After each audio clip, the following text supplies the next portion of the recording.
Hello and welcome to another segment of Intersections, Policy, Program, and Practice Exchange. My name is Elisa Gwilliam, and today I have the pleasure to be talking to the Executive Director of Mental Health America, Dutchess, Andrew O'Grady, Professor of Psychology and Director of the Center of Aging and Disability Policy at Mount St. Mary College, and co-founder of NOAR, the National Organization of Adult Addiction and Recovery, Dr. Larry Force. And today our special guest is Brenna Hackbarth, who is going to be joining us as we talk about the role of accessing care in the new world. So, Dr. Force. Well, thank you, Lisa. And it's always good to participate in these intersections, policy, program, and practice exchange. Andrew, somebody was recently asking me, what is this about? And I told him, we started off with a simple conversation that through your support, NOAR's program of Intersections, a day program without walls, was embedded into your group homes. And then COVID arrived. And then we started to talk about how do we go about developing a national voice within this arena of addictions, recovery, and mental wellness. And lo and behold, here we are. And we have received to date the acknowledgement locally, statewide, and federally about the value add of what we're doing. So with that, I'd like to introduce you, Andrew. Many people have already met you, but as the Executive Director of Mental Health of America of Dutchess. But let me just add one little tag to this. You're an outstanding director. You really are. I mean, and I'm not just saying that because of the fact that we're engaged in this dialogue, but you really bring a spirit and a heart to this whole arena. So, Andrew. Very kind of you. Thank you. I'm very excited about this episode because we've had policymakers on here, and we've had people that are experts in the field of treatment and recovery. And today we have someone who, in my opinion, is an expert at recovery, although she'll probably tell you that recovery is a lifelong process. Brenna is a close family friend of mine. I've known her family for many years, and Brenna went through a period of time which was a big struggle for her and her family, and she has come out of it on the other side beautifully. So I am just real happy about the success that she has, and we have at MHA have 4 halfway houses, community residences, which are very similar to the kind that Brenna attended. In fact, she came and toured our Florence Manor site and indicated that, in some ways it's even nicer than the one she attended. The rules all seem to be similar and the same. She was in a position, her family was in a position that she attended places outside of the state. Insurance covered some of it, and had to be paid for with cash for the other. And our services are free of charge because the state funds the program. So it's a different type of scenario, a different type of situation, but wherever Brenna went, it has worked out really well for her. So I wanted to just ask Brenna some questions and have a conversation about, what has worked for her, what didn't work, and what this has been like for her. She looks like she's 22 years old, but she's not quite that young. And she is very successful in her job right now and doing really well. So Brenna, can you maybe talk a little bit about, when you started feeling like, when your drinking started and how it progressed, and when you started feeling like it was, not a good situation. In fact, there was probably a turning point where you started thinking, I better hide this because this isn't good, that I'm maybe having a drink in the morning, whatever it might be. So, the progression there, if you could maybe share a little bit about that. Yeah, I mean, there's a lot of things when I think back that are definitely red flags to me now. At the time, not so much. I mean, I was your average person. I went through high school normal. I went through college pretty normal. I never thought I was different than anyone else. It was really after college that things kind of changed for me. I started working. I didn't love my job. I didn't love my home life. And I can just remember thinking, I think it was like a St. Patrick's Day. We started drinking really early in the morning. And I remember thinking to myself, why am I not just drunk all the time? Life is so much easier when you're drunk. And that's when I literally started drinking every day. And it used to be little, not a lot, and then it started to progress. And I can remember there was a change somewhere in there where it wasn't that I wanted to drink, it was that I needed to drink. If I didn't drink, I couldn't collect my thoughts, I couldn't act normal, I was different, I didn't feel right. So that's when I just started drinking consistently. And then things started changing. My health started deteriorating. I think you remember I started turning yellow. My eyes were yellow. And that's when I really thought to myself, there's something wrong with me, but I thought I was alone in this. I didn't think anyone else was like me. And I didn't know who to talk to. I certainly wasn't going to talk to my parents because I didn't want them to know there was something wrong with me. So I isolated a lot, and I met somebody in my life that had been through recovery. And I can remember thinking there was this whole different side of the world that wasn't different than me, that there was a solution, but I didn't know any of this. But that wasn't for me because I wasn't ready to quit yet. So I mean, it took me a while. It took me a lot of different things to happen to me for me to realize that I needed help. And it wasn't like I got help and that was it. It took a while of getting help for me to realize and to give up and to kind of look at myself, because that's not easy. And I was not willing to do that. So I think it's really important, if I could just stop you for a second. What you said is that, you thought you were alone. There are people that are going to watch this that are likely, in the same position you were before you got help. And to hear people say that, your story, I mean, they're not alone. And many times people have to go to the meeting rooms to find out they weren't alone because, it's Alcoholics Anonymous. People want to keep themselves anonymous because of the stigma attached. And we get into that later in the show, a little bit about the stigma and the barriers to getting good treatment. And that's one of those barriers. But you being on here and talking openly is going to give great voice and help to a lot of people. And I want to add to that, in different paradigms and settings, like Alzheimer's disease, I talk about a model, and the model is me, us, you. You're the first one that knows that something's not right, whether it be with some type of cognitive, kaleidoscope that's going on, or in your particular case, and the discussion here is the idea of, addiction. As you said, it was a St. Patrick's Day. And I'm thinking, why am I doing this? And why am I not always doing this? It's you. I give the example of driving a car. I have a car. I'm the first one that knows that something's wrong with my car, even though I'm not a mechanic. And then I take it into a mechanic, and then the mechanic says, oh yeah, this is what's wrong. And then they fix it. So this me, us, and you talk, about you didn't want to go to your parents, but realistically, do you think that they knew that something wasn't right with Brenna? Actually, me and my mom were talking about this earlier.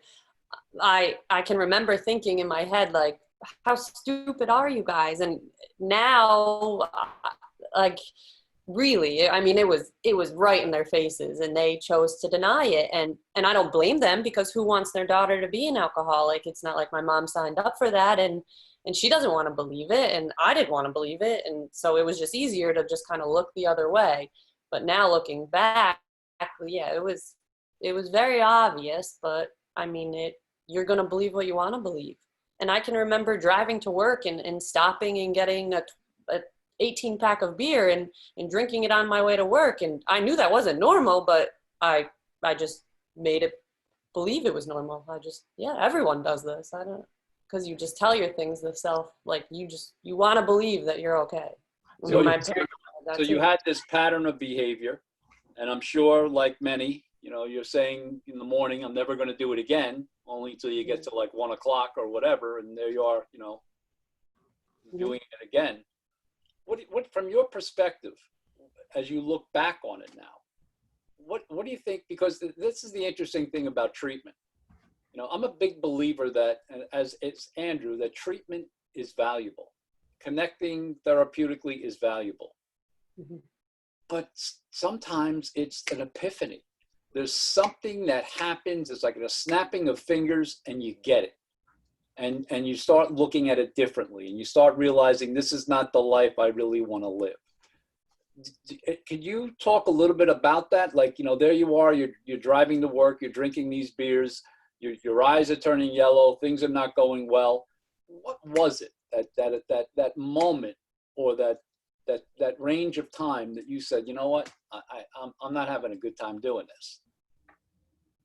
I mean, it got to the point where, I mean, I would just cry. I would just cry all morning long because I didn't want to do that. I knew I had to, because physically my body was not able to go without it. And I can remember my parents coming up and telling me they're taking me to the hospital because they thought I was sick. And I just broke down and I said, I don't need a hospital, I need rehab. And I knew for weeks before I said that that's what I needed to happen, but I wasn't ready to quit. It was a lot. That Very wasn't it emotional. though, right? That wasn't the moment though, that What? you stopped completely drinking, right?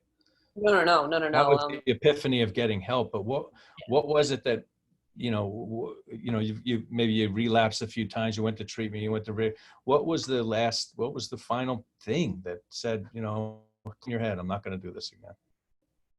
I think the final thing that clicked is that's not the life I want to live. I was put on this earth to do something great, to be this person that my parents raised, to be a caring, loving, compassionate person. And when I drink, I am none of those things. I don't care about anyone but myself. And that's just not who I wanted to be. And I mean, it took me a long time to realize that that's who I was.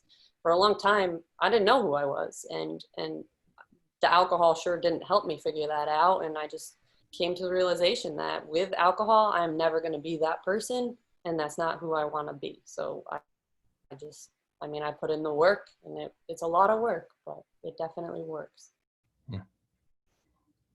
Yeah. You decided to go to treatment. Did you go in through a formal rehab process, like detox and rehab?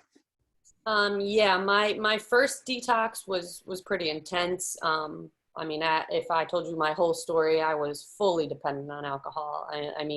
I needed it every hour of every day. So my first detox was pretty bad. I was in the hospital for a long time. But that still wasn't enough to make me stop. I had relapsed. And then I went into long-term treatment at Alina Lodge, and that's kind of my breaking point was there. It's a tough rehab. It's complete isolation from anything socially. You only write letters to your parents. You get a visit every 4 months maybe. But it definitely works. And I don't know if it was the extended period of time, or it was the therapy, or if it was just the isolation away from everybody, the time for me to look at myself, or a combination of all that, or it was just my time. I do believe that if you are willing to quit, if you have that desire to get better, you could do it anywhere. I don't think it was Alina Lodge that did it for me. I think it was just my time. So when I went to visit Andy's place, that to me is amazing, that there are places that people can go and don't have to pay a lot of money. I know the rehabs I went to were very expensive. But for there to be programs like that is so awesome. In our weekly exchange, we reference a photo. Alyssa, would you be able to bring that up? The one with the Hudson River Psychiatric Center. So Andrew is a big advocate, as many of us are, in the idea of tearing down the silos. Mm-hmm. And this is a building that is in Dutchess County. That's the old Hudson River Psychiatric Center. And it's the main building, and it's being torn down. And we always reference this, mental health at its best, the tearing down of walls. So it's not a question of these silos. You know, one silo is mental health, excuse me, one silo is addiction, recovery, and wellness. And, you know, our focus is to be able to develop a unified voice. We love this picture. We reference it all the time because, again, we've said this continuously, but behind each of those doors are rooms. And behind each of those rooms, there were people with stories. And no one ever really thought as a childhood that their goal would be, let's see how alcoholic I can be in my behavior. You know, it happens. So now with everything changing, including our treatment modalities, you know, these places are being torn down. Historically, they were built 100 years ago, usually 90 miles from an urban setting. There's another, so this is the tearing down, but there's another image that has been presented to us through Andrew. And I love this, and maybe Andrew, you can give voice to it because it looks like a bell, but maybe you could talk a little bit about the construction of that bell. Right. So the founder of MHAs throughout the country, Clifford Beers, he did a stint in a place like Hudson River Psych Center for depression. It took him a long time to get out. He was a doctor. But back then you get in and there was really no getting out, and they shackled you and chained you to the walls, and it was terrible. He got out and started his practice of helping people. And then he founded the MHAs by making a call. Send me your shackles and chains from all these places. Mail them to me, send them to me, ship them to me. And they forged this bell out of all those chains and shackles. And they ring it every year at our national conference. And the inscription on it, I don't have it memorized. I apologize, but it basically says "cast from shackles and bells." And so it's really a reminder. You know, that picture the picture that was there before of the building, now there's about 2 walls left. Brenda, that, you know where that is? That's right near Home Depot in Poughkeepsie. And then now there's about 2 walls left of that building. And you know, it's good, and it's a topic for another day. But you know, and maybe Larry and I disagree on this, but it's not politically mental health political correct statement. But you know, we tend to do things in an all or nothing way in this state and country, and I think they went too far in eliminating these hospital beds. While I think most people don't need that, and there is help in the community and good help in the community, I work with the sickest individuals in this county for mental health, and unfortunately they struggle with remaining housed and all sorts of things because there's no beds for them when they need an inpatient stay, and it's just an unfortunate struggle. And the jails have been replaced. Their inmates are now mental health clients, and it's really sad. And it upsets me. But Brent, on the bottom of old Hudson River Psych Center was the first sobering up station. And that was a place where somebody would go for detox back 50, 60 years ago. And they would go in, and many of them would just end up on that unit up on the floor there.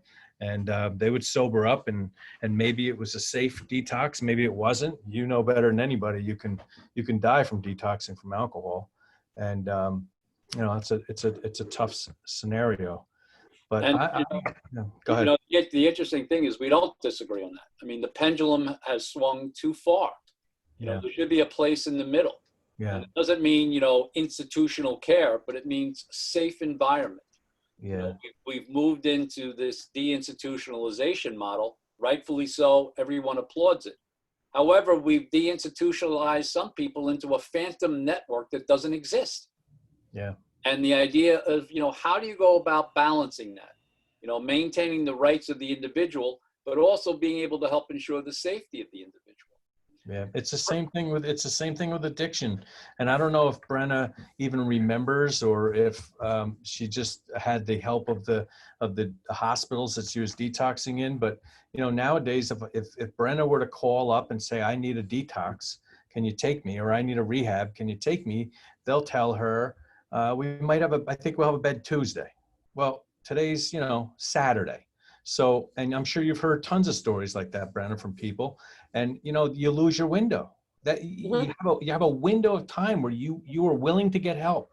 And if that passes, so maybe you could speak to that a little bit.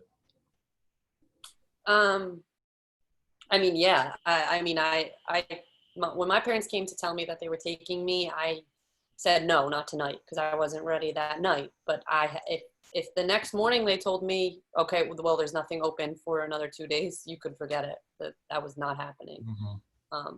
I mean, your mind changes constantly, and you have that little window to go and get help. I mean, there was a lot of like pushback. I didn't want to do it, but I knew I had to do it. And if that didn't happen the way it happened, I can't even imagine where I'd be today. I mean, I really don't know. But think about the privilege that you have. You talk about family. Mhm. There are some people in the recovery modality that don't have that resource. Mhm. I knew somebody, still know the person, that was in 15 rehabs. So the fact is that along the way, they burnt a lot of bridges of family and friends. You know, I'm going to stop, I'm going to stop, I'm going to stop. And eventually on the 15th one, over a period of time, they were able to do it. And that person, you know, today has a path of a recovery path that's over 20 years long. So something happened in one of those last events, or maybe in all of them that led up to it. Mhm. But I want to ask you this. You know, you hear people talk about the length of sobriety. And the best response I ever heard from somebody is somebody said, "How long you been sober?"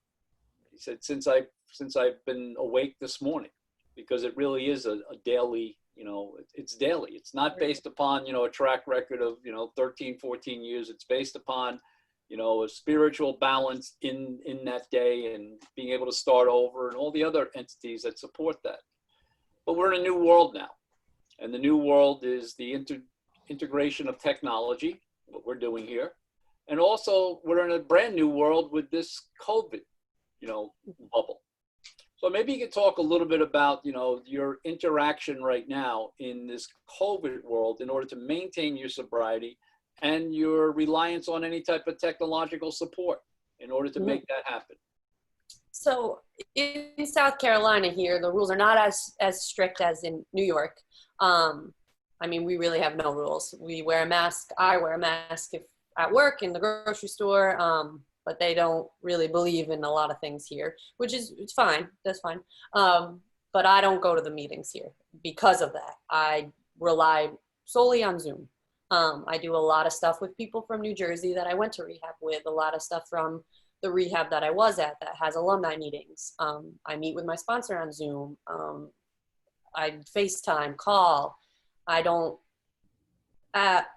go to the meetings because of what's happening. So I need the technology. I need it. I mean, I must call 20 people a day. Before I might have called, I don't know, 4 people a day because I was going to see them at meetings. But now my phone is my everything. I call constantly. So, I mean, I'm very grateful for the computer, the Zoom, because phone call is one thing, but being able to see somebody face to face is a completely different thing. It's pretty great. Via the Zoom. Yeah, it's pretty great that you could, you know, this is a benefit, Larry, of this whole thing, is that Brenna could technically attend meetings from Hyde Park, New York. I mean, she could attend meetings in California if she ever did before. And there was a group that she used to go to in California, making that up. She could technically attend those meetings on Zoom. So this is, it's pretty great. You're probably connecting with people that you normally wouldn't have connected with in a meeting setting, which is wonderful. And I think that's one of the, you know, that's one of our main messages, that even in this period of isolation, whether it be the isolation of the, you know, the addictive pattern, and I want to be clear about that. I said something to somebody about the isolation in recovery, and they said, no, recovery is not isolated. Recovery is, addiction is isolated. But in that addiction pattern of being isolated, in the new COVID world, one of the things that we're very strong and clear about is that you don't have to do it alone. There is support, you know, whether it be the support of this dialogue here that will go out nationwide, or the support of the local or, you know, national meetings or international meetings that you now can access, you know, through. I loved what you said. It almost sounds like a theme for a video cast. My phone is my everything. Mm-hmm. You know, I talked to a CEO of a large medical center a number of years ago, and I asked him, I said, what's the hospital of the future look like? He held up his phone. And he said, because it's embedded in the community. And think about the wearables we have on. I have an iPhone, an iWatch on, so I can monitor, my own physical health if need be. I have a friend, I don't know what kind of watch it is, but his watch takes his temperature. It's like, this is like unbelievable. That I can take it one step further than that. We're working closely with IBM right now in a project, and they're trying to pick our brain, and we're trying to feed them data. They're trying to develop an app on your watch, on your Apple Watch or your phone, which can pick up, and this is the terminology that they use in AA, stinking thinking. So let's say Brenna has this watch on or has this app on, and and now it's picking up on your heart rate's different, or you're talking to somebody and it knows the nuances of your language, and it knows before you even know that Brenna's potentially thinking about, picking up a drink. And then it will send a message to your sponsor and say, give Brenna a call. Oh, incredible. And Brenna gets a call out of the blue without even realizing why. And, you have a conversation, which is, that's all that stuff's going to be possible in the next couple of years. It's phenomenal. Right. And again, this is not, science fiction. This is here now. The ability to be able to communicate and wrap yourself around with support through the use of technology. And as I've told you before, I tell my students, there's two things you bring into an individual and family's life: your heart and an understanding of technology. If you can only bring one, you bring your heart. But you can't act as though this doesn't exist, because of the fact that this is the world that we're now living in. Yep. So, Brenna, next week we hope to have your mom on to get a family perspective, and then maybe you could join us again, and we could kind of part two this episode with your mom to hear the family perspective, because I think it's really important that people hear that, number one, they're not the only one going through an addictive process, but family members struggle with this. I've held the groups in my office that your mom attended, and it's for family members of people with addiction, and it's boy, that's a heartbreaking group of people. And sometimes they've lost people, unfortunately, or they lost them, maybe not physically because the person passed, but they've lost them because they're in the throes of whatever addiction they might have, and they're just not the person that they know they could be. So I appreciate you being on. I hope you're willing to do this again with us maybe next week. Have your mom join. Yeah. That'd be wonderful. If you could, rejoin that conversation, that would be really wonderful. Yeah, it'd be exciting to have your mom on. Well, thank you, Brenna, and thank you, Andrew and Larry. And thank you for listening today. You've been listening to Intersections Policy Program and Practice Exchange. And if you want to hear this program again or share it with friends, log on to the Digital Resource Center on our website, www.intersections-exchange.org. And on the website, you can follow us on Facebook, Instagram, and YouTube. All right, we'll see you again next week. Thank you.